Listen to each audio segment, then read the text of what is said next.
Okay मालिक, this is basically with respect to your chapter 7th winding up chapter. Okay तो अगर कोई student अभी देख रहा है तो चैप्टर 7 देख रहा है, अगर मेरे पुराने लेक्चर देखे हुए तो उसने चैप्टर 10th ओके और 11th ये देखे होंगे वाइंडिंग अप के लिए। डजंट मैटर चैप्टर के नंबर एग्जामिनेशन में नहीं आएंगे, एग्जामिनेशन में क्वेश्चन नहीं आएगा कि please name the chapter number of winding up in our module. Okay तो ये क्वेश्चन को भूल जाइए। तो चैप्टर 7 अपने लिए वाइंडिंग अप चैप्टर डिस्कस कर रहे हैं। वाइंडिंग अप चैप्टर में सेक्शंस मल्टीपल है, तो rather than I am emphasising on section, उसकी जगह I am emphasising on the content of the concept. तो लेट्स स्टार्ट करें मालिक। ओके सबसे पहला पॉइंट ओके जो आता है वो आता है 271। What are the grounds of winding up मालिक? ग्राउंड्स ऑफ वाइंडिंग अप 5 चीजें हैं। ओके सबसे पहले एसआर पास किया होगा, इंटीग्रिटी ऑफ इंडिया, फ्रॉड और अनलॉफुल फाइनेंशियल स्टेटमेंट और annual returns are not submitted for 5 years. And last point, it is just an equitable ground, just an equitable ground. मैंने आपको जस्ट एन इक्विटेबल ग्राउंड का बताया। Just an equitable ground में आपको ये समझना है it is nothing to do with only four ground, it can be any extraordinary ground. तो 271 खत्म होता है। 272 who can file this petition? The petition can be filed by company, contributory, ROC और गवर्नमेंट। कॉन्ट्रीब्यूटरी कौन हो सकता है? Contributory can be the person who has originally shares are issued. Second, contributory can be a person who is holding shares for 6 months minimum from total 18 months। 18 month में से 6 महीने उसने hold किए हुए हैं। And last concept, there is a transfer due to death. Due to death की वजह से हुआ और लीगल हेयर आप बने हो, आप कॉन्ट्रीब्यूटरी बन जाते हो। क्या स्टेट गवर्नमेंट भी एप्लीकेशन दे सकता है? Answer is yes, only in the ground of second point, second ground के अंदर ये दे सकते हैं। क्या ये कॉपी ऑफ पिटीशन ओके क्या आरओसी को देनी पड़ेगी? आंसर इज यस, ताकि आरओसी 60 डेज के अंदर अगर कुछ कोई भी व्यूज है, उनके कुछ व्यूज है वो सबमिट कर सके। ये होने के बाद आपका नेक्स्ट क्वेश्चन आता है ओके पावर्स ऑफ ट्रिब्यूनल क्या है? 273 पावर ऑफ ट्रिब्यूनल क्या है? ओके या तो ऑर्डर डिसमिस कर दिया जाएगा, इंटरिम ऑर्डर दे दिया जाएगा, वाइंडिंग अप का ऑर्डर दे दिया जाएगा, प्रोविजनल लिक्विडेटर अपॉइंट किया जाएगा या any other order can be given.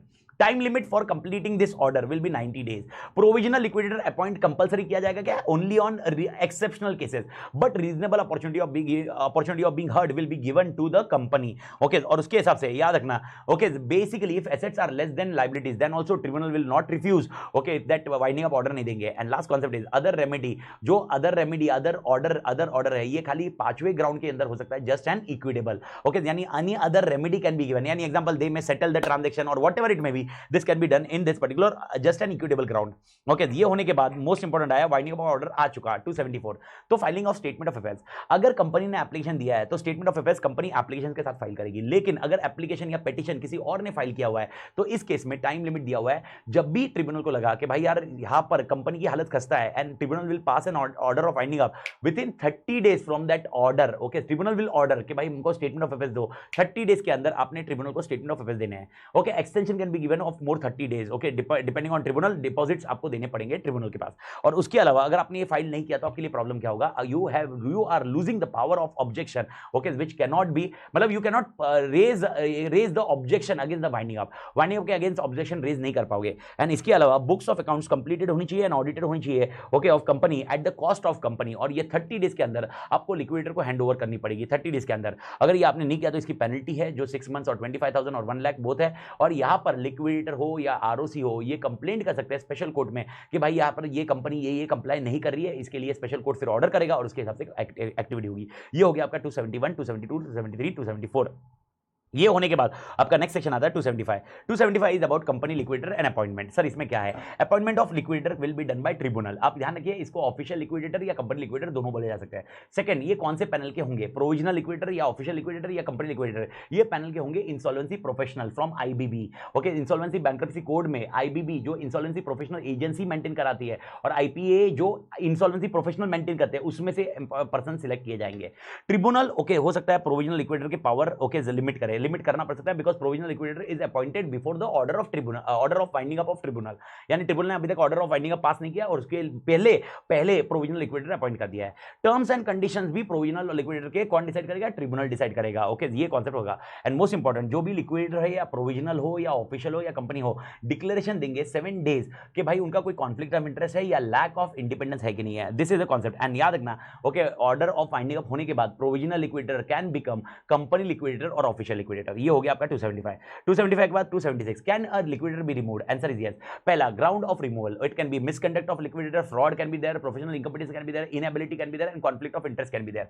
इस केसेस में ट्रिब्यूनल ओके यहां पर recording reasons in writing okay tribunal liquidator को निकाल सकता है। अगर ट्रिब्यूनल लिक्विडेटर का कोई डेथ हुआ, रेजिग्नेशन है, रिमूवल है, तो इस केस में जो पुराने लिक्विडेटर के पास केस होगा it will be transfer to the new liquidator. Okay यहां पर अगर ट्रिब्यूनल ने कोई मिसकंडक्ट किया है, फ्रॉड किया है या प्रोफेशनल इनकॉम्पिटेंस है, क्या उससे डैमेजेस रिकवर किया जा सकता है? Answer is yes. Okay, third subsection बोलता है रिकवरी हो सकती है, एंड मोस्ट इंपॉर्टेंट जब रिकवरी करेंगे reasonable opportunity of being heard देना पड़ेगा। ओके, तो याद रखना 275 is about appointment of liquidator, 276 is about removal of liquidator, removal और replacement, 277 is intimation of tribunal to liquidator और आरओसी।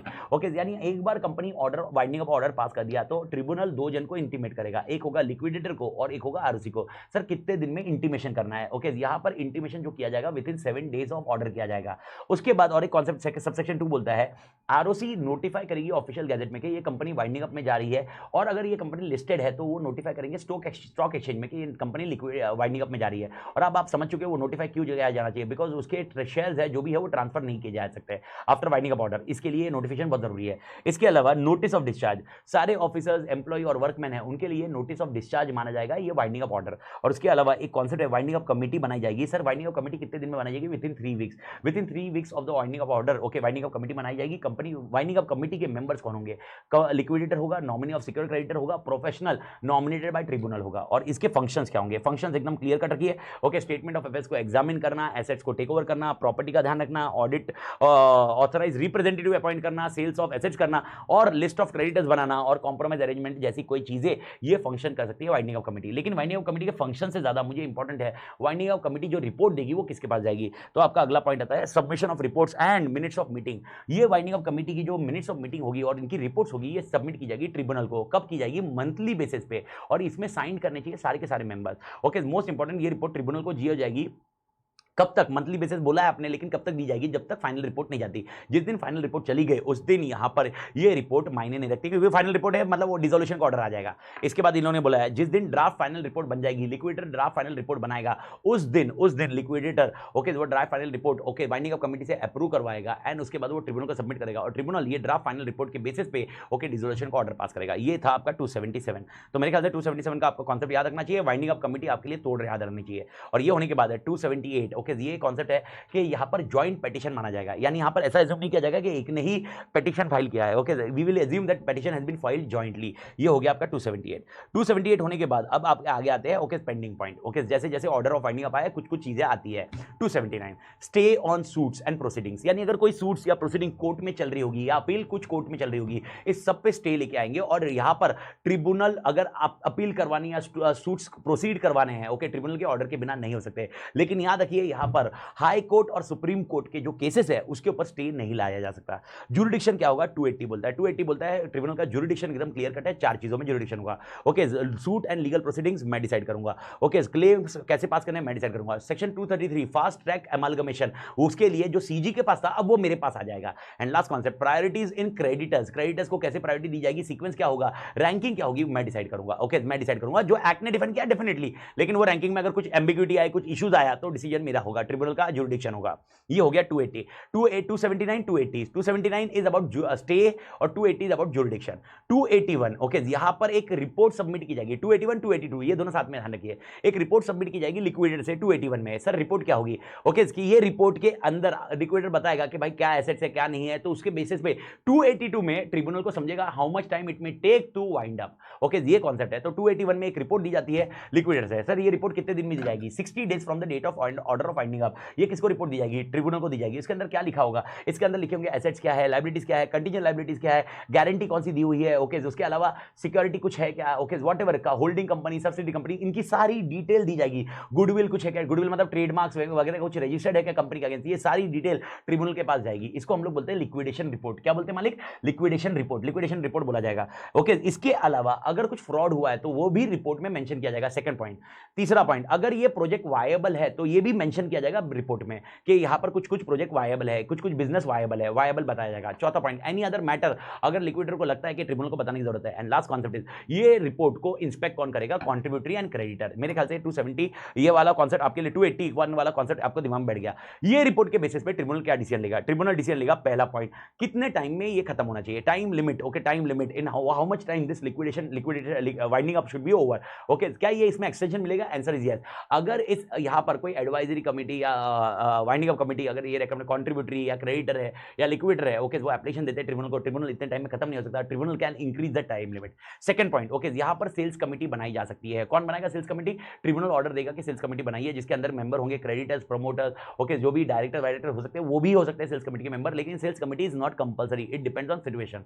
तीसरा पॉइंट, ओके, जो फ्रॉड वाला आपने दिया था, ओके, इसके पिछले सेक्शन में आपने जब दिया था 280, ओके, आपने बताया था कि फ्रॉड हुआ था तो उसके अगेंस्ट इन्वेस्टिगेशन किया जाएगा, इन्वेस्टिगेशन चैप्टर के हिसाब से। नेक्स्ट पॉइंट, ओके, यहाँ पर मेजर्स भी ले जाएंगे सेफगार्डिंग एसेट्स, एसेट्स को कैसे सेफगार्ड करना है उसके लिए स्टेप्स लिए जाएंगे।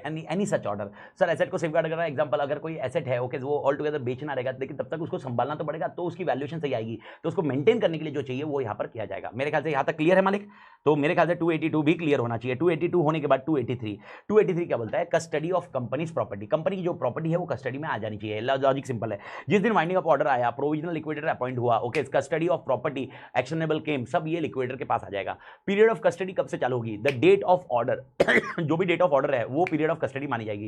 एंड अगर कोई बैंक अकाउंट में पैसे है या कोई डेट है या कोई किसी के पास प्रॉपर्टी है, ओके, यहाँ पर ओके कंपनी लिक्विडेटर एप्लीकेशन देगा ट्रिब्यूनल को, और ट्रिब्यूनल फिर ऑर्डर पास करेगा, और वो कॉन्ट्रीब्यूटरी, ट्रस्टी, बैंकर, एजेंट, उनको बोलेगा कि जो भी पैसे है, मनी है, प्रॉपर्टी है, बुक्स है, पेपर्स है, ये लिक्विडेटर के पास हैंड ओवर करिए। ये होगा आपका 283, ठीक है। 283 एक बार रीड करने वाला सेक्शन है, इससे ज्यादा हेडेक करने वाला कॉन्सेप्ट नहीं है मालिक। ये होने के बाद 284, प्रमोटर डायरेक्टर्स को आपको कोऑपरेट करना पड़ेगा, जो भी प्रमोटर्स है कंपनी के, जो भी डायरेक्टर है, उनको एक्सटेंड करना पड़ेगा फुल कोऑपरेशन, और ये कोऑपरेशन में अगर आपने फेल किया तो इस केस में आपको इंप्रिजनमेंट हो सकती है और पेनल्टी हो सकती है 6 मंथ्स एंड 50,000, ये कॉन्सेप्ट रहेगा। 285 settlement of list, okay sir ये लिस्ट कौन सी है? ये लिस्ट है कॉन्ट्रीब्यूटरी की लिस्ट। यहां पर लिस्ट, दो लिस्ट मेंटेन की जाती है, एक लिस्ट है प्रेजेंट मेंबर की और एक लिस्ट है पास्ट मेंबर्स की। तो इस केस में क्या होगा? Tribunal shall as soon as passing an order, okay, tribunal बोलेगा settle the list of contributory. अगर कुछ रेक्टिफिकेशन चाहिए रजिस्टर में, उसमें रेक्टिफिकेशन करिए, और अगर एसेट अगर इनफ नहीं है लाइबिलिटीज के लिए, एसेट अगर इनफ नहीं है, ओके, एसेट अगर इनफ नहीं है तो क्रेडिटर्स को कौन सा एसेट जैसे ही होगा वो लाइबिलिटी कौन से लाइबिलिटी के अगेंस्ट एलोकेट की जाएगी वो आइडेंटिफाई करके रखिए, ओके, ये किया जाएगा। लेकिन यहां पर एक प्रोवाइजो दिया है, if call is not required tribunal may dispense the list of contributory. Sir मतलब क्या है? अगर assets are greater than liabilities तो यहां पर जो कंट्रीब्यूटरी की लिस्ट है वो बनाने की जरूरत नहीं है। अब क्वेश्चन अपन ने पूछा था, सर मेरे को बताइए कॉन्ट्रीब्यूटरी कौन हो सकते हैं? कॉन्ट्रीब्यूटरी प्रेजेंट भी हो सकते हैं, पास्ट भी हो सकते हैं, लेकिन पास्ट कॉन्ट्रीब्यूटरी को कौन से केसेस में लायबल किया जाएगा? तो यहां पर अपन ने 5 सर्कमस्टेंसेस देखे। पहला, अगर कोई मेंबर है और 1 साल पहले he has ceased to be member, 1 साल या उससे ज्यादा हो गया, he has ceased to be member, he will not be liable. Okay, अगर मेंबर है जिसकी डेप्ट एंड लाइबिलिटी, ओके, 1 साल पहले ही, 1 साल या 1 साल से कम में उसने सीज किया हुआ है, लेकिन डेप्ट एंड लाइबिलिटी उसके छोड़ने के बाद ली गई है, उस डेप्ट एंड लाइबिलिटी के लिए वो लायबल नहीं रहेगा। Third point, present member unable to pay है तो पास्ट मेंबर को बुलाया जाएगा। चौथा पॉइंट, अगर कंपनी लिमिटेड बाय शेयर्स है तो आपका जो अनपेड अमाउंट है उतना ही रहेगा। अगर कंपनी लिमिटेड बाय गारंटी है और उसमें अगर पेड ऑफ शेयर कैपिटल है तो उस केस में, ओके, जो अनपेड अमाउंट है उसके इस केसेस में उसी को जितना अनपेड होगा उसी को रिस्पॉन्सिबल बनाया जाएगा। ये होने के बाद आपका 286 है, तो 285 ओके मेंबर्स लायबल होंगे, 286 डायरेक्टर लायबल होंगे। सर डायरेक्टर लायबल रहेंगे क्या? Answer is yes. ओके, जो डायरेक्टर मैनेजर है अगर उन्होंने डिक्लेरेशन दिया हुआ कि उनकी लायबिलिटी अनलिमिटेड है तो उनकी लायबिलिटी अनलिमिटेड रहेगी, लेकिन एक्सेप्ट क्या रहेगा? एक्सेप्शन, अगर वो डायरेक्टर या मैनेजर ओके 1 साल या 1 साल से ज्यादा हो गए, he has left the organisation, he will not be liable, he will not be liable. Second, okay, अगर liability is contracted after he has left the organisation, he will not be liable. And अगर tribunal को लगा कि director को liable करने की जरूरत नहीं है, यानी assets are more than liabilities, okay, इसको लायबिलिटी लायबल नहीं माना जाएगा, यानी शॉर्ट मेंबर और ओके डायरेक्टर का आंसर सिमिलर है, तो 285 286 आप ध्यान में सेम रखना। उसके बाद आता है 287, ये भी इंपॉर्टेंट सेक्शन है आपके लिए, एक एडवाइजरी कमेटी। ये कमेटी सबसे तोड़ कमेटी है, ये कमेटी कौन बनाएगा? याद रखना, कमेटी बनाने वाला ट्रिब्यूनल है, ओके, ट्रिब्यूनल एडवाइजरी कमेटी बनाएगा जो एडवाइज करेगी कंपनी लिक्विडेटर को काम कैसे करना है, और ये कमेटी किसको रिपोर्ट करेगी? ये कमेटी रिपोर्ट करेगी ट्रिब्यूनल को। सेकंड, ये कमेटी का कंपोजिशन क्या होगा? Not more than 12 members. ये मेंबर्स कौन होंगे? क्रेडिटर्स हो सकते हैं, कॉन्ट्रीब्यूटरी हो सकते हैं, या सच अदर पर्सन हो सकते हैं।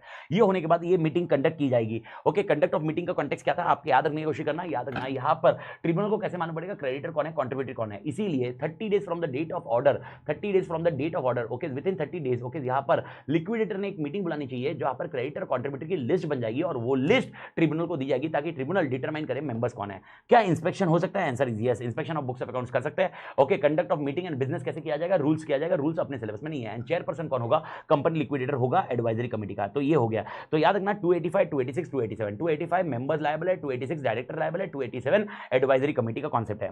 ये होने के बाद आपके लिए और छोटे छोटे सेक्शंस आए जिसके अंदर आया पीरियोडिकल रिपोर्ट्स। क्या लिक्विडेटर को पीरियोडिकल रिपोर्ट देने की जरूरत है? Answer is yes, at the end of each quarter, quarter rule में दिया गया है। एंड ये reports will be reviewed by, okay, review मतलब ये रिपोर्ट्स क्या होगा? ये जो ट्रिब्यूनल ने कंपनी लिक्विडेटर ने काम किया है उसके वो कंपनी लिक्विडेटर ने काम बराबर किया कि नहीं, वो ट्रिब्यूनल उसको रिव्यू करता है। तो ये रिपोर्ट्स के बेसिस पे रिव्यू करता है और उसके बेसिस पे अगर आपको याद होगा अपने बात किया था कि टाइम लिमिट में एक्सटेंशन चाहिए तो एक्सटेंशन दिया जा सकता है। ये होने के बाद सेक्शन 290 है, 290 पावर्स ऑफ और ड्यूटीज ऑफ कंपनी लिक्विडेटर क्या है, ये पंचायती सेक्शन है, आप रीड करके छोड़ देना। ओके, ये रीड करके ही छोड़ना। कैरी ऑन बिजनेस कर सकते हैं, एक्ट और executive as behalf of company कर सकते हैं, सेल कर सकते हैं, रेज मनी कर सकते हैं, अंडरटेकिंग ले सकते हैं, सूट कर सकते हैं, क्लेम ऑफ क्रेडिटर्स ले सकते हैं, ऑफिशियल नेम यूज कर सकते हैं, सीए सीएस सीएमए और लीगल असिस्टेंस ले सकते हैं, और ऐसा कोई स्टेप्स जो डिफाइन किया हुआ है वो ले सकते हैं। इसके अंदर जो भी स्टेप्स लेंगे ये under the control of tribunal होगा और अदर कुछ और ड्यूटीज बोली गई है ट्रिब्यूनल से, उसके हिसाब से काम किया जाएगा। ये होने के बाद आपके लिए नेक्स्ट कॉन्सेप्ट आया 291।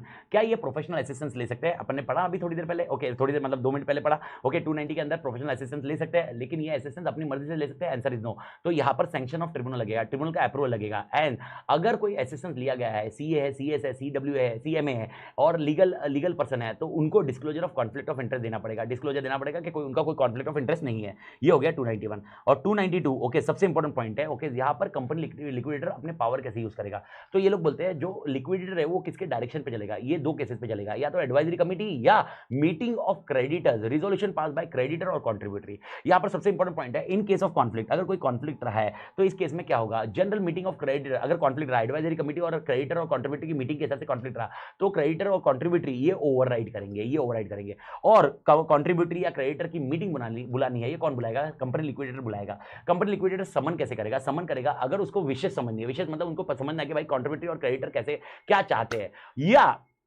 ओके ये मीटिंग में कोई रिजोल्यूशन पास करना है, यानी लिक्विडेटर को कोई रिजोल्यूशन पास करना है, या ओके उनको लिक्विडेटर को एप्लीकेशन मिला है। सर किसने एप्लीकेशन दिया हुआ है? क्रेडिटर या कॉन्ट्रीब्यूटर ने। 1/10 इन वैल्यू मिनिमम होना चाहिए। उन्होंने एप्लीकेशन दिया कि भाई समन करो मीटिंग के लिए और हमें मीटिंग करनी है और मीटिंग करके डिसीजन लेना है। ये हो गया आपका नेक्स्ट सेक्शन 292। ये 292 होने के बाद अपने लिए नेक्स्ट पॉइंट आया okay books of accounts of liquidator. 293 books to be kept, proper books होनी चाहिए, उसका इंस्पेक्शन हो सकता है। 294 क्या इसका ऑडिट हो सकता है? तो उसके लिए कैसे दिए हुए थे अगर आपको याद हो, मेंटेनेंस होना चाहिए यानी रिसीट्स एंड पेमेंट्स होने चाहिए। Second point presentation of accounts किसको दिया जाएगा? ये अकाउंट्स किसको प्रेजेंट किया जाएगा? ट्रिब्यूनल को किया जाएगा। Not less than twice a year, not less than twice a year, in year 2 बार करना चाहिए presentation books of account, duplicate में होगा।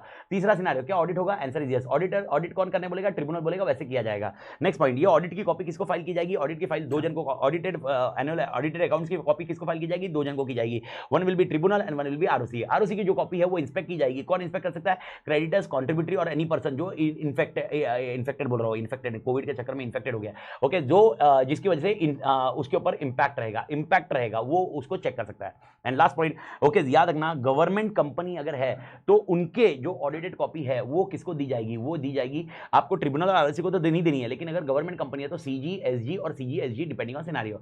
And most important okay summary of accounts भी बनाया जा सकता है, और समरी ऑफ अकाउंट्स किसको दिया जाएगा? क्रेडिटर और कॉन्ट्रीब्यूटर को दिया जाएगा। ओके ये पॉइंट आपको ध्यान रखना होगा। लेकिन यहां पर मोस्ट इंपॉर्टेंट है, एक प्रोविजो दिया हुआ है कि ट्रिब्यूनल ये पावर को डिस्पेंस कर सकता है, ये पावर को मतलब ये प्रोविजन को डिस्पेंस कर सकता है, यानी समरी अकाउंट बनाने की जरूरत नहीं है। ओके ट्रिब्यूनल बताएगा। इसके अलावा अब आते हैं इंपॉर्टेंट सेक्शन पे जहां पर सेट ऑफ दे सकते हैं कि नहीं। सेट ऑफ के लिए अपन ने डिस्कस किया था, एकदम इजी आंसर है।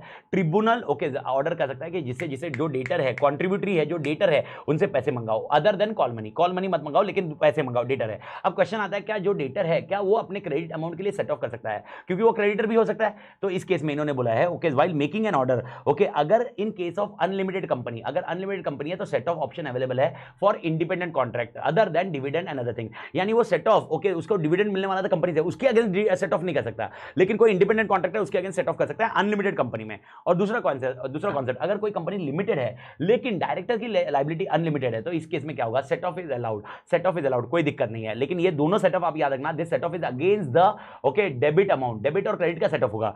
और एक है क्या कॉल मनी के अगेंस्ट सेट ऑफ हो सकता है? मुझे कॉल मनी पे करना है उसके लिए सेट ऑफ हो सकता है? Answer is yes. Third point क्या बोला हुआ है? थर्ड पॉइंट सेट ऑफ कब हो सकता है? जब सारे पेमेंट हो जाएंगे और आप क्रेडिटर बचोगे और तब आपसे कॉल मनी मंगाया जाएगा, तो आपका call money, your call money and the amount to be paid, इसमें सेट ऑफ कर सकते हो आप। तो कॉल मनी पे सेट ऑफ होने के लिए सबसेक्शन 3 एप्लीकेबल होता है। तो सेट ऑफ का याद रखना, सेट ऑफ का कांसेप्ट ये रहेगा। 296 पावर टू मेक कॉल्स, ये तो मैंने आपको बता दिया, ट्रिब्यूनल है जो कॉल के लिए मतलब power to make a call, यानी कॉल मनी मंगाना ट्रिब्यूनल के हाथ में है। Next point adjustment rights of contributory, tribunal के हाथ में है। ओके यानी कॉन्ट्रीब्यूटरी को क्या प्लस माइनस मॉडिफाई करना है, ये सब ट्रिब्यूनल के हाथ में है। ओके मोस्ट इंपॉर्टेंट इंपॉर्टेंट, जो कॉस्ट है, लिक्विडेशन कॉस्ट है, ये सब कॉस्ट पे करने के पहले कॉस्ट पे किया जाएगा। ये 298 में बताया हुआ है कि power of order to pay the cost, यानी वाइंडिंग अप, अगर वाइंडिंग अप करते वक्त अगर assets are less than liability तो सबसे पहले किसका पेमेंट किया जाएगा, वाइंडिंग अप, जो लिक्विडेशन चार्जेस है वो पे किए जाएंगे। ये होने के बाद सबसे इंपॉर्टेंट सेक्शन है, ओके, अगर सस्पेक्टेड लगा तो 299 आराम से जाएंगे मालिक। 299 क्या दिया हुआ है, power to summon a person who is suspected of having a property. Tribunal अगर समन कर सकता है किसको किसको, दो जन को, ऑफिसर और पर्सन को, जिसमें सस्पेक्ट क्या है, अगर वो पर्सन के पास या तो प्रॉपर्टी है, बुक्स है, पेपर्स है, या इंडेप्टेड टू कंपनी है, या उसके पास कोई इंफॉर्मेशन है, ओके, उसको क्या किया जाएगा, उसको एग्जामिन किया जाएगा। एग्जामिन किया जाएगा मतलब उसे कसम दी जाएगी, उसको कसम दी जाएगी, ओथ लिया जाएगा, ओके, और उसके बाद उससे उसको बोला जाएगा अपने बुक्स एंड पेपर्स प्रोड्यूस कर। थर्ड पॉइंट में अगर आपको याद होगा, बुक्स एंड पेपर्स प्रोड्यूस करने के चक्कर में और एक मैंने बोला था, अगर कोई पर्सन है जो राइट टू लियन यूज कर रहा है, ओके, तो वो तो बुक्स एंड पेपर प्रेजेंट नहीं करेगा, उस केस में उससे जो क्वेश्चन किया जाएगा वो क्वेश्चन के वो आंसर देगा थर्ड पॉइंट में, okay. Fourth point, liquidator to file a report about, okay, यानी यहां पर ट्रिब्यूनल बोल सकता है कि लिक्विडेटर एक काम कर, जो डेब्ट बाकी है उसकी रिपोर्ट मुझे चाहिए, या कोई प्रॉपर्टी कोई लेके गया है सस्पेक्टेड है उसकी रिपोर्ट मुझे चाहिए, लिक्विडेटर को बोला जा सकता है रिपोर्ट देने के लिए। उसके अलावा फिफ्थ पॉइंट है, ऑर्डर पास किया जाएगा कि पर्सन एक काम कर, ओके, तू प्रॉपर्टी मेरे पास दे दे, ओके, लिक्विडेटर के पास दे दे, आइदर फुल या पार्ट में, या टाइम लिमिट डिफाइन किया जाएगा, या ओके, बी पॉइंट है, अगर तेरे पास कोई पैसे बाकी है तो इंडेप्टेडनेस है तो पार्ट या फुल में तू पेमेंट कर दे, ओके, लिक्विडेटर के पास टाइम लिमिट हम डिफाइन करेंगे, यानी इन शॉर्ट ऑर्डर पास किया जाएगा कि भाई पैसे और प्रॉपर्टी हमको लाके दे दे भाई, इन शॉर्ट ये हुआ ट्रिब्यूनल का ऑर्डर। और उसके अलावा पर्सन अगर आया नहीं, उसको समन किया और वो आया नहीं, तो जो कॉस्ट है उसको बियर करनी पड़ेगी। और उसके अलावा एग्जीक्यूशन ऑफ ऑर्डर कैसे किया जाएगा, ये मैंने आपको ऑलरेडी बता दिया, कोड ऑफ सिविल प्रोसीजर, यानी लोकल कोर्ट में जाएगा, लोकल कोर्ट से पुलिस के पास जाएगा। And last concept is discharge of liability subsection 5 अगर हो गया, अगर सबसेक्शन 5 यानी ऑर्डर ऑफ ट्रिब्यूनल सुन लिया है वो पर्सन ने, ओके, और उसने रिटर्न कर दिया है, ओके, एसेट्स रिटर्न कर दिए या इंडेप्टेडनेस था वो खत्म कर दिया है, तो यहां पर उसकी लायबिलिटी डिस्चार्ज हो जाए, कर दी जाएगी, discharge is discharge from the liability, okay. Section 300 public examination of directors, जिसमें केसेस में फ्रॉड था, यहां पर 300 को याद रखना होगा फ्रॉड के केसेस में। पहला पॉइंट, अगर पावर ऑफ ट्रिब्यूनल क्या है, power of tribunal to order the person to attend, okay, attend करो, याद होगा तो अपने इसमें निपुण का एग्जांपल है, 27 को आने का है और मैं तेरे को एग्जामिन करूंगा, यहां पर मेरा पावर है, लेकिन निपुण ने क्या किया होना चाहिए, फ्रॉड किया होना चाहिए, फ्रॉड हैज कमिटेड, और उसको मैं क्या बोलूंगा, अटेंड कर और एग्जामिन कर, अटेंड कर और एग्जामिन करूंगा, अटेंड कर और एग्जामिन करूंगा। सेकंड पॉइंट, क्या कंपनी लिक्विडेटर को मीटिंग में प्रेजेंट होना जरूरी है, याद होगा तो मैंने एग्जांपल दिया था, इफ रिमेंबर ये एग्जांपल के साथ डिस्कस किया था, वो लीगल रिप्रेजेंटेटिव भेज सकता है, तो कंपनी लिक्विडेटर को आने की जरूरत नहीं है। थर्ड पॉइंट, ओके, निपुण को कसम दिया जाएगा, ओके, निपुण कसम दिया जाएगा, निपुण को बोला जाएगा कसम खा और बता सच क्या है। उसके बाद निपुण के पास राइट्स क्या है, निपुण के पास राइट्स दो है, पहला वो लिक्विडेटर की रिपोर्ट मांग सकता है at his own cost, and second, okay, he may appoint CA, CS और सीएमए और legal representative, any authorised representative to fight on behalf of him, यानी वो रिप्रेजेंट करने के लिए ऑन बिहाफ ऑफ हिम। ये दोनों पॉइंट है, लेकिन दोनों में कॉस्ट कौन बियर करेगा, निपुण विल बियर। और ये होने के बाद, ओके, अगर बाई चांस निपुण एप्लीकेशन देता है कि मुझे एक्सकल्पेटेड कर दीजिए फ्रॉम चार्जेस, मुझे बाइज्जत बरी कर दीजिए चार्जेस से, मैं नहीं हूं इस केस में, ओके, तो इस केस में सुनवाई करने के लिए कौन आएगा, इस केस में सुनवाई करने के लिए लिक्विडेटर को प्रेजेंट रहना जरूरी है। अपन ने क्या बोला था, लिक्विडेटर को प्रेजेंट रहने की जरूरत नहीं है, but in this case if Nipun is giving an application that he should be exculpated from the charges, in this case company liquidator need to be presented. And उसके बाद जो भी पेमेंट होगा, ओके, जो निपुण को चार्जेस लगे हुए, जो भी कॉस्ट लगा होगा, उसका पेमेंट लिक्विडेटर को बोला जा सकता है पे करे। एंड उसके अलावा, ओके, रिकॉर्ड्स जो भी होंगे एग्जामिनेशन राइटिंग में होने चाहिए, ओके, निपुण के सामने रीड किए जाएंगे और उसको साइन किए जाएंगे। एडजर्न हो सकती है, ये जो भी एग्जामिनेशन है एडजर्न हो सकता है। एंड मोस्ट इंपॉर्टेंट, क्या ये power of tribunal for examination of public examination, क्या ये शिफ्ट किया जा सकता है, answer is yes, to any person और अथॉरिटी, ओके, जो एक्ट करेगा ट्रिब्यूनल जैसा, और उसके पास सारे ट्रिब्यूनल के पावर है जो सेक्शन 300 में दिए हुए हैं, लेकिन ओके, इंपोजिशन ऑफ कॉस्ट नहीं कर पाएगा। एमसीक्यू के लिए ध्यान रखना, he can not impose the cost. अगर ट्रिब्यूनल ने अगर ये शिफ्ट किया है कि examination should be done by some authority, examination should be done by some other person, okay, all powers are shifted, but what is not shifted, imposition of cost का power shift नहीं हुआ है। ये था आपका 300 301। अभी आगे वाले कोई भी पॉइंट नहीं है, 301 302 303 में कोई दर नहीं है। अगर कोई पर्सन बाहर जाने की कोशिश कर रहा है, इंडिया छोड़ने की कोशिश कर रहा है, ओके, या इंडिया छोड़ने की कोशिश कर रहा है, या एब्सकॉन्ड हो रहा है, या कंसील कर रहा है, या अवॉइड एग्जामिनेशन कर रहा है, और वो पर्सन कॉन्ट्रीब्यूटरी है, या उसके पास कोई प्रॉपर्टी या पेपर है, उसको क्या किया जाएगा, उसको डिटेन किया जाएगा और वो सीज किया जाएगा। ये आपको ट्रिब्यूनल के पास पावर है डिटेन करने का, सीज करने का 301 में। 302, ओके, पंचायती सेक्शन है वापस, ओके, डिसोल्यूशन कंपनी ऑर्डर किया जाएगा। डिसोल्यूशन कब ऑर्डर किया जाएगा, जब कंपनी लिक्विडेटर बोलेगा कि भाई कंपनी के अफेयर्स वाउंड अप हो चुके हैं, तब ट्रिब्यूनल ऑर्डर कर देगा डिसोल्यूशन कर दो। लेकिन दूसरा केस क्या है, अगर कंपनी लिक्विडेटर को या ट्रिब्यूनल को सुओ मोटो पे लगा कि कंपनी के यहां पर जस्ट एन इक्विटेबल ग्राउंड है, जस्ट एन इक्विटेबल रीजन है, जस्ट एन रीजनेबल सर्कमस्टेंसेस है कि भाई इसको डिसॉल्व करना जरूरी है, वो डिसॉल्व कर देगी, ट्रिब्यूनल ऑर्डर करेगी डिसॉल्व करना। थर्ड पॉइंट, ट्रिब्यूनल का ऑर्डर किसको दिया जाएगा, कंपनी लिक्विडेटर को दिया जाएगा। He should file this order with ROC within 30 days from the date of the order. And okay, अगर ये डिफॉल्ट होता है कंपनी लिक्विडेटर फाइल करने में, तो यहां पर 5000 पर डे उसको पेनल्टी बियर करनी पड़ेगी। ये हो गया आपका 302 302। यहां पर अपनी कहानी 300 के सेक्शन की थी, इसके बाद में गैप आ गया और उसके बाद आया आपका सेक्शन 324। ओके, अगर कंटीजेंट लायबिलिटी है तो इसको प्रूव करने के लिए as near as possible amount लिया जाएगा और प्रूव करने के लिए ओके उसको एविडेंस देना पड़ेगा, पर एज नियर एज अमाउंट लिया जाएगा। कंटीजेंट लायबिलिटी की बात की थी। ओके, ये था 324 में दम नहीं है। 326 अपना मेन सेक्शन चालू होता है। 326 क्या बोलता है? 326 is overriding preferential payment. Overriding preferential creditors मतलब कौन? ओके, जो भी आपके क्रेडिटर्स है कंपनी के, ओके जो भी आपके क्रेडिटर्स है, जो सिक्योर्ड जो प्रेफरेंशियल क्रेडिटर्स होंगे जो 327 में बताए गए हैं, उनको ओवरराइड करता है 326। 326 में नाम क्या दिया हुआ है? दो नाम दिए हुए हैं, वर्कमैन ड्यू और सिक्योर्ड क्रेडिटर। वर्कमैन ड्यू में 4 पॉइंट दिए हुए हैं, उनकी सैलरी हो सकती है, वेजेस हो सकते हैं, हॉलीडे रेम्युनरेशन हो सकता है, कंपनसेशन हो सकता है, या फंड्स हो सकते हैं, provident fund, okay gratuity fund, ये सब हो सकता है। ये सब मिला के वर्कमैन ड्यू माना जाएगा। इसके साथ भी एक प्रोविजन दिया था कि अगर पहला यानी वर्कमैन ड्यू में 4 पॉइंट थे, 4 में से फर्स्ट एंड सेकंड अगर 2 पॉइंट को अगर 2 साल के बाकी है, 2 साल के बाकी है, वो सबसे पहले पे किए जाएंगे। और वो कैसे पे किए जाएंगे? जिस दिन एसेट बिकेगा उसके 30 डेज के अंदर पेमेंट करना चाहिए। ओके, ये कॉन्सेप्ट आपको ध्यान में रखना होगा। अगर ये होने के बाद आपके पास और एक सेकंड प्रोविजन है, सेकंड सबसेक्शन है। सेकंड सबसेक्शन क्या बोलता है? जो आपका प्रोवाइजो है वो पहले पे किया जाएगा और उसके बाद सबसेक्शन जो बोल रहा है उसका पेमेंट बाद में किया जाएगा। जहां पर अगर एसेट्स इनसफिशिएंट है तो प्रोपोर्शनली पे किया जाएगा। लेकिन मैंने आपको एग्जांपल क्लियर बताया था, आपको क्या करना है। अगर एग्जामिनेशन में साइलेंट है, अगर आपको डिवीजन कुछ नहीं दिया है और आपको बोला हुआ है वर्कमैन ड्यू और सिक्योर्ड क्रेडिटर्स, तो आप क्या करोगे? आप टोटल अमाउंट को रेशियो में डिवाइड करोगे और रेशियो के हिसाब से पेमेंट करोगे। दिमाग नहीं लगाओगे, एक्स्ट्राऑर्डिनरी दिमाग नहीं लगाओगे। ये मैंने आपको क्लियर किया हुआ है। ये होने के बाद 327 में आपके 7 आइटम दिए हुए हैं। 7 आइटम क्या बोलते हैं? Okay, taxes and taxes of government और local authority for last 12 month, salary for last 12 months का निकालेंगे, उसका एवरेज करेंगे, मल्टीप्लाई बाय 4 करेंगे। लीव एनकैशमेंट है, इंश्योरेंस 12 मंथ्स का होगा, वर्कमैन कंपनसेशन होगा, provident fund, okay graduate fund ये भी है, ये 12 महीने के, इन्वेस्टिगेशन एक्सपेंसेस ऑल टुगेदर ये सारे रिलेवेंट डेट से लेकर जो भी 12 मंथ जो भी होगा वो रिलेवेंट डेट का काउंट किया जाएगा। रिलेवेंट डेट मतलब जिस दिन प्रोविजनल लिक्विडेटर अपॉइंट किया जाएगा या तो ऑर्डर ऑफ लिक्विडेशन दिया गया था, वो डेट से चालू होगा, वो डेट से काउंट किया जाएगा। ओके, ये पे किए जाएंगे 327, that is an preferential payment. Okay, यहां पर इन सबकी रैंकिंग इक्वली होगी लेकिन प्रोपोर्शनली पे की जाएगी, यानी एक के बाद नहीं खड़े रहेंगे, ये साथ में खड़े रहेंगे और पेमेंट प्रोपोर्शनली किया जाएगा। अगर इनसफिशिएंट है तो, पूरा है तो पेमेंट सबको कर दिया जाएगा। That is our scenario. और इस केस में आपको 2-3 पॉइंट याद रखना है। यहां पर अगर किसी ये पेमेंट, ओके यहां पर अगर आपको याद होगा तो सैलरी का पेमेंट या लीव एनकैशमेंट का पेमेंट या वर्कमैन कंपनसेशन का पेमेंट ये किसी और पर्सन ने कर दिया तो उस पर्सन वो पर्सन ये पोजीशन पे आ जाएगा। ये कॉन्सेप्ट आपको डिफाइन रखना है, ये पर्सन की पोजीशन है। मेरे ख्याल से मालिक क्लियर है इधर तक? ये पॉइंट आप ध्यान रखिए। इसके अलावा ओके 328 फ्रॉडलेंट प्रेफरेंस बोला हुआ है। फ्रॉडलेंट प्रेफरेंस क्या है? अगर कंपनी ने okay has given a preference to a person who is a creditor और श्योरिटी और गारंटर, ओके और उसको बेटर पोजीशन दी जबकि उसकी बेटर पोजीशन नहीं थी,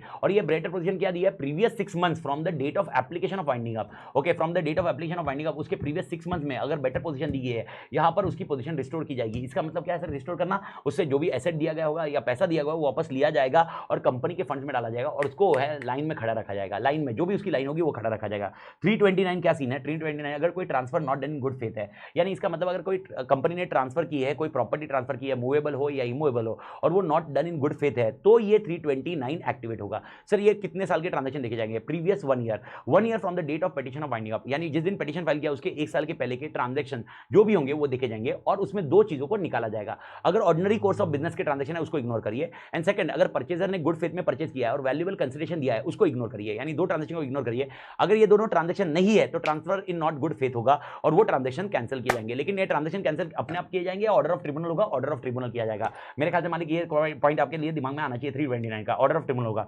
330 क्या बोला हुआ है? Transfer for the benefits of creditor. ये एकदम सिंपल आंसर था। ट्रस्टी के हाथ में आप कुछ नहीं दोगे, आप खुद अपने हाथों से पेमेंट करोगे। अपने हाथों से बांटना जरूरी है लिक्विडेटर को, ये ध्यान रखना, तो ही लिक्विडेटर को दुआई मिलेगी। ओके, उसको ट्रस्टी को देके तुम बांट दो आपस में, ऐसा मत करो। ओके, ये होने के बाद 331 है। 331 में अगर आपको याद है फ्रॉडलेंट प्रेफरेंस दिया गया था, फ्रॉडलेंट प्रेफरेंस दिया गया था, इसमें एग्जांपल मैंने लिया था राघव का, फ्रॉडलेंट प्रेफरेंस दिया गया था तो उसकी पोजीशन क्या होगी? तो यहां पर उसकी पोजीशन क्लियर कट बोली हुई है। उसने उसका जो मॉर्गेज अमाउंट है या वैल्यू ऑफ इंटरेस्ट, यानी जिस पैसे पे वो सेटल हो चुका है, विच एवर इज लोअर, वो उस पे अपन सेटल करेंगे, उस पोजीशन पे सेटल करेंगे। अमाउंट मेन पॉइंट है, वो लाइन में तो खड़ा रहेगा, जो लाइन होगी उसकी पॉइंट होगी, वो लाइन में कॉन्सेप्ट होगा। लेकिन ओके यहां पर अमाउंट का कॉन्सेप्ट आपको ध्यान में रखना होगा। ओके, मॉर्गेज अमाउंट और वैल्यू ऑफ इंटरेस्ट आपको ये ध्यान रखना होगा 331 में। ये 331 में होने के बाद आपका नेक्स्ट कॉन्सेप्ट आता है, और यहां पर सैलरी का 20,000 भी मैंने बताया, लिमिट 20,000 का सैलरी का लिमिट है, लेकिन मैंने आपको क्लियर किया हुआ है 20,000 अपने इसमें अपने को डिफाइन नहीं करना है अनलेस अंटिल वो कुछ एग्जामिनेशन क्वेश्चन ना आए। ओके, बाकी अदर देन आपका कैलकुलेशन यही रहेगा मालिक। ओके ये याद रखना। ये होने के बाद आपके नेक्स्ट क्वेश्चन आता है with respect to 3 floating charge. अगर कोई floating charge last 1 year from the date of commencement of winding up की है, सारे फ्लोटिंग चार्ज ओके इग्नोर किए जाएंगे, सारे फ्लोटिंग चार्ज इग्नोर किए जाएंगे और वो लास्ट में आएगा। ओके लेकिन अगर फ्लोटिंग चार्ज देने के बाद अगर जो पर्सन है वो प्रूव करता है कि फ्लोटिंग चार्ज देने के बाद ओके यहां पर सॉल्वेंसी थी कंपनी की और उसने कुछ कैश पे किया और उसके बाद फ्लोटिंग चार्ज है, तो फिर वो उसको फ्लोटिंग चार्ज रखा जाएगा, यानी 326 327 के पेमेंट के बाद फ्लोटिंग चार्ज वाले का पेमेंट किया जाएगा। लेकिन उसके अलावा सारे फ्लोटिंग चार्ज कैंसिल हो जाएंगे मालिक। ये होने के बाद डिस्क्लेमर ऑफ ओनरस प्रॉपर्टी, ये भी बहुत इजी सेक्शन है, एकदम आराम से जाना चाहिए। 333 यहां पर रिक्वायरमेंट क्या है, राइटिंग होना चाहिए, साइन होना चाहिए, एप्लीकेशन ऑर्डर ट्रिब्यूनल ने पास करना चाहिए और विद इन 12 मंथ्स होना चाहिए। विद इन 12 मंथ्स का एकदम कॉन्सेप्ट मैंने बोला, अगर एक कमेंसमेंट ऑफ वाइंडिंग अप है 1 महीने के अंदर उसको समझ में आ गया ओनरस प्रॉपर्टी है तो विद इन 12 मंथ्स होना चाहिए। लेकिन अगर 1 महीने के अंदर उसको समझ में नहीं आता ये ओनरस प्रॉपर्टी है, तो जिस दिन उसको समझ में आएगा, उसको मतलब किसको, लिक्विडेटर को, जिस दिन लिक्विडेटर को समझ में आएगा विद इन 12 मंथ्स ये डिस्क्लेम करना चाहिए, विद इन 12 मंथ्स ये प्रोसेस कंप्लीट करना चाहिए। सर इसका प्रोसेस क्या है, ओके पहले ओनरस प्रॉपर्टी पे उसने राइट्स इंटरेस्ट लायबिलिटीज डिफाइन करनी चाहिए, उसके बाद जो जो इंटरेस्टेड पर्सन है उसको नोटिस देनी चाहिए, फिर वो नोटिस देने वाले पर्सन है वो एप्लीकेशन देंगे, ओके ओनरस करना है या नहीं करना है, डिस्क्लेम करना है या नहीं करना है, डिस्क्लेम करना है या नहीं करना है। उसके बाद 28 डेज के अंदर लिक्विडेटर उनको बताएगा, रीजनिंग देगा मैं वो क्यों चाहता है डिस्क्लेम करना, और उसके बाद वो एप्लीकेशन अगर उनको लगता है कि नहीं नहीं भाई ये लिक्विडेटर सही काम नहीं कर रहा तो एप्लीकेशन देंगे, ओके इसके भाई यार एक काम करो ये कॉन्ट्रैक्ट को मतलब जिस तरह से करना है क्लोज कर लो, लेकिन ये किसको देंगे एप्लीकेशन, ये ट्रिब्यूनल के पास चले जाएंगे। And last concept tribunal, okay अगर ऑर्डर पास करता है कि डिस्क्लेम करना है, देखो tribunal can pass any order, tribunal बोल सकता है डिस्क्लेम मत करो, ट्रिब्यूनल बोल सकता है डिस्क्लेम करो, डिस्क्लेम करने नहीं बोला तो डिस्कशन ही मत करो, खत्म हो गया सेक्शन। लेकिन ट्रिब्यूनल ने बोला डिस्क्लेम करना है तो इफेक्ट क्या होंगे, दो चीज होगी, कंपनी जो है जो डिस्क्लेम कर रही है उसकी कोई राइट्स एंड लायबिलिटीज नहीं बचेगी, मतलब उसके वो उस प्रॉपर्टी पे राइट्स नहीं अप्लाई कर सकती है, और जो पर्सन है अदर पर्सन है उस केस में वो क्रेडिटर बन जाएगा, यानी वो लायबिलिटीज कैसे क्लेम कर सकते हैं, only in standing in line, तभी जाके लायबिलिटी क्लेम की जा सकती है। ये हो गया पॉइंट। उसके बाद आपका आता है 334, यहां पर एक छोटा सा कॉन्सेप्ट है, आफ्टर कमेंसमेंट, ये तो मैंने आपको पहले बताया, कमेंसमेंट ऑफ वाइंडिंग अप हो गया तो कोई भी प्रॉपर्टी कंपनी की बेची नहीं जाएगी अनलेस एंड लिक्विडेटर चाहता है, और दूसरा सिनेरियो कोई भी शेयर्स ट्रांसफर नहीं किए जाएंगे, यानी एक कंट्रीब्यूटरी दूसरे कंट्रीब्यूटर को शेयर्स ट्रांसफर नहीं करेगा। ये पॉइंट आ गया विद रिस्पेक्ट टू 334।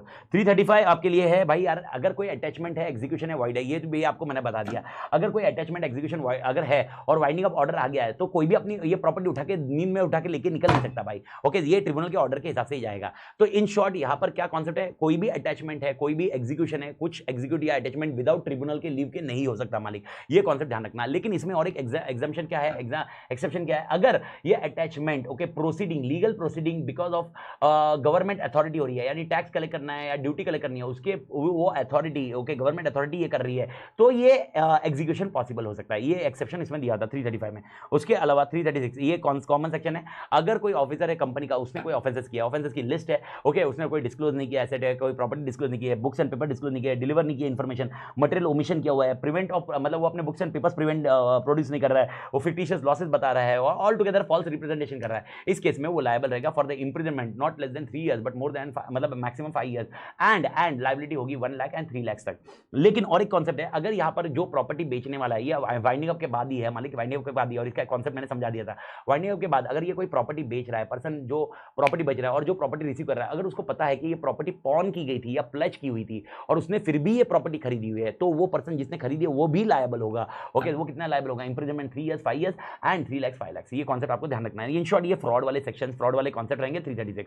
ये होने के बाद सबसे इंपॉर्टेंट सेक्शन अपने लिए आते हैं छोटे छोटे सेक्शन जो आते हैं 344, ओके यहां पर एकदम क्लियर कट है, कंपनी लिक्विडेशन एक स्टेटमेंट देगा, यानी इन शॉर्ट क्या है, अगर कंपनी लिक्विडेशन में चली गई है उसके बाद हर इनवॉइस कंपनी के जो भी बनेंगे उस इनवॉइस के ऊपर लिखा होना चाहिए company is being wound up, okay ये जिम्मेदारी किसकी होगी, कंपनी की, लिक्विडेटर की और एनी पर्सन जो मैनेजमेंट जो भी होगा, अगर कंपनी को रिटर्न चला रहा है जो भी कर रहा है लिखा होना चाहिए इनवॉइस के ऊपर या बिजनेस लेटर्स के ऊपर कि भाई company is being wound up, ये वुंड अप। ये हो गया 344। 345, 346, 347, okay, books and papers of company, okay, 345 books and papers of company are basically a evidence, prima facie evidence जिस पे ये सब कैलकुलेशन किया जाएगा, okay, इसको झूठा नहीं माना जाएगा, ये सही माना जाएगा। 346, okay, ये बुक्स एंड पेपर्स का इंस्पेक्शन कौन कर सकता है, क्रेडिटर्स एंड कॉन्ट्रीब्यूटरी, ओके, लेकिन ये पर्टिकुलर सेक्शन इसके अलावा कोई कर नहीं सकता। इसका मतलब ये नहीं कि सीजी या अथॉरिटी या उनके ऑफिसर नहीं कर सकते, ओके, एक्सेप्शन दिया हुआ है subsection 1, okay, will not be applicable to CG and SG, इसका मतलब CG and SG can do any inspection of books of account under this particular section, ये सेक्शन रोक नहीं सकता। इसके अलावा 347 है, ओके, ये बुक्स एंड पेपर्स जो कंपनी के है उसको क्या कैसे डिस्पोज किए जाएंगे, तो ये डिस्पोज बोलते हैं ट्रिब्यूनल जैसे बोलेगा वैसे डिस्पोज किया जाएगा।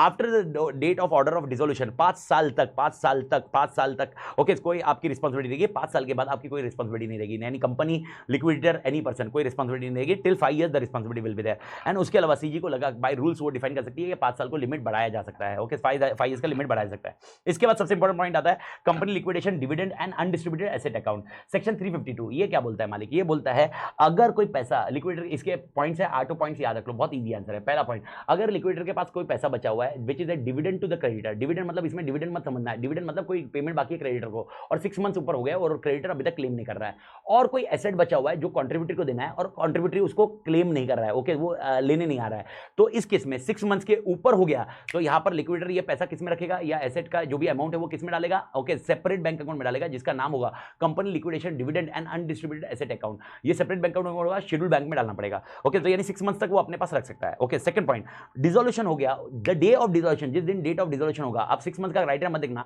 डेट ऑफ डिसोल्यूशन के जिस दिन डेट ऑफ डिसोल्यूशन है उसके उसी टाइम तक ये सारा का सारा पैसा company liquidation, okay, dividend and undistributed asset account में चला जाना चाहिए।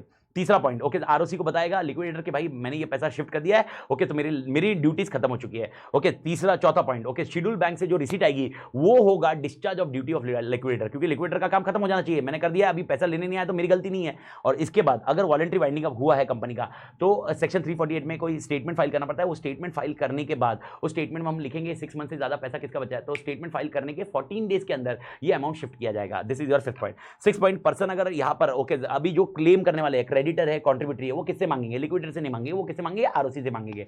आरओसी से मांगेंगे, आरओसी कितने दिन में पैसा देगा, 60 डेज के अंदर। अगर ये अनक्लेम्ड रहा है 15 ईयर्स के लिए तो ये पैसा चला जाएगा सीजी के फंड में जो है general reserve account, general reserve account, यानी ये लिक्विडेशन अकाउंट से चला जाएगा जनरल रिजर्व अकाउंट में और उसमें पड़ा रहेगा, लेकिन क्लेम कभी भी किया जा सकता है, there is no restriction on claim, okay. Claim करेंगे तो ये सबसेक्शन 6 को ही फॉलो करना पड़ेगा, यानी 60 डेज में देना पड़ेगा, खाली अकाउंट चेंज हो रहा है, बाकी और कुछ नहीं हो रहा है। और अगर ये कॉन्ट्रावेंशन हुआ है तो लिक्विडेटर को 12% पर एनम एंड पेनल्टी हो सकती है, पे एक्सपेंसेस हो सकते हैं, रेम्यूनरेशन जो उसको मिला होगा उस एसेट के लिए वो डिसअलाउ हो सकता है। ये होने के बाद आपके लिए नेक्स्ट कंसेप्ट आया 3 से 353, लिक्विडेटर टू मेक रिटर्न, यानी लिक्विडेटर को कोई रिटर्न फाइल करने होते हैं, ओके, कोई डिक्लेरेशन फाइल करना, कोई नोटिस देनी होती है, कोई डिलीवर करना होता है, वो डिलीवर नहीं करता है तो कॉन्ट्रीब्यूटरी और क्रेडिटर ये ट्रिब्यूनल के पास या आरओसी ट्रिब्यूनल के पास जा सकते हैं और ट्रिब्यूनल को बोल सकते हैं कि भाई ये रिटर्न फाइल नहीं कर रहा है, ओके, इसको बताओ रिटर्न फाइल करने, तो आरओसी उनको 14 डेज का नोटिस देके, ओके, ट्रिब्यूनल बोल सकती है कि 14 डेज के अंदर लिक्विडेटर, ओके, रिटर्न फाइल कर या स्टेटमेंट दे, जो भी देना है वो दे दे, ओके। और याद रखना लेकिन इसके कॉस्ट में, okay, it does not impact the penalty वाला सेक्शन। पेनल्टी वाला सेक्शन मतलब, ओके, ऐसा नहीं होगा लिक्विडेटर बोलेगा मैंने कोई सेक्शन के हिसाब से 14 दिन का नोटिस मिल गया तो मैंने कर दिया, अभी पेनल्टी मत लगाओ, पेनल्टी लगेगी मालिक, ओके। और ये होने के बाद मोस्ट इंपॉर्टेंट है मीटिंग ऑफ क्रेडिटर्स, क्या ट्रिब्यूनल बुला सकता है, आंसर इज यस। ट्रिब्यूनल के पास भी सेक्शन 354 में पावर है, मीटिंग्स ऑफ क्रेडिटर की बुला सकता है, कॉन्ट्रीब्यूटर की मीटिंग बुला सकता है to understand their wishes, okay. इस कॉन्सेप्ट एकदम क्लियर है, यहाँ पर विशेष जानने के लिए बुला सकता है, विशेष जानने के बाद ये रिपोर्ट ट्रिब्यूनल के पास जाएगी और इसमें मेजॉरिटी विन कैसे होगा, वैल्यू ऑफ क्रेडिटर्स के हिसाब से, क्रेडिटर में वैल्यू ऑफ क्रेडिटर होगा और कॉन्ट्रीब्यूटरी में नंबर्स के हिसाब से मेजॉरिटी विन करके किया जाएगा। उसके अलावा अगर एफिडेविट स्वर्न करना है तो किधर किया जाएगा, इन इंडिया में ट्रिब्यूनल के सामने एनी कोर्ट, एनी जज पर्सन जो भी लॉफुली ऑथराइज है, और अगर आउटसाइड इंडिया तो कोर्ट, जज, पर्सन ऑथराइज है और इंडियन डिप्लोमेट्स उनके सामने ये किया जाएगा। इसके बाद लास्ट सेक्शन मेन है 356, जहां पर, ओके, डेट ऑफ डिसोल्यूशन से within 2 years from the date of dissolution, okay, यहां पर विद इन 2 ईयर्स अगर किसी का एप्लीकेशन आया, किसने दिया एप्लीकेशन, कंपनी लिक्विडेटर और एनी पर्सन, ओके, जो अफेक्टेड है, इंटरेस्टेड है, ओके, वो एप्लीकेशन दे सकता है, तो डिसोल्यूशन का जो ऑर्डर है वो रिवर्स किया जा सकता है, लेकिन इसका मतलब ये नहीं कि कंपनी रिस्टोर होगी, इसका मतलब ये जो प्रोसीडिंग्स पैसे चल रही थी वैसी प्रोसीडिंग्स वापस चलेगी, यानी एसेट्स लायबिलिटी बेचने की कार्यक्रम, ओके, ये वापस चलेगी। ये कॉन्सेप्ट रहा ये विद रिस्पेक्ट टू 356, यानी डिसोल्यूशन का ऑर्डर वाइड किया जाएगा, ये कॉन्सेप्ट ध्यान रखना, ओके, डिक्लेयर डिसोल्यूशन वाइड। और यहां पर, ओके, आपको याद रखना होगा अगर लिक्विडेटर ने एप्लीकेशन दिया है या कोई पर्सन ने एप्लीकेशन दिया है, ओके, ऑर्डर पास करेगी ट्रिब्यूनल जैसे ही ऑर्डर पास करेगी उसके हिसाब से फिर वो ऑर्डर के बेस पे वो ऑर्डर की कॉपी आरओसी को देनी होगी। अगर आपने आरओसी को कॉपी नहीं दी है तो 10,000 पर डे आपको पेनल्टी लगेगी, ओके, 10,000 पर डे। अब ये आरओसी को कॉपी कौन देगा, लिक्विडेटर और पर्सन इंटरेस्टेड जिसने भी एप्लीकेशन ट्रिब्यूनल को दिया हुआ है, ओके। मेरे ख्याल से पॉइंट क्लियर है। और उसके बाद कमेंसमेंट ऑफ फाइंडिंग अप है, डेट ऑफ पिटीशन है। भारत माता की जय।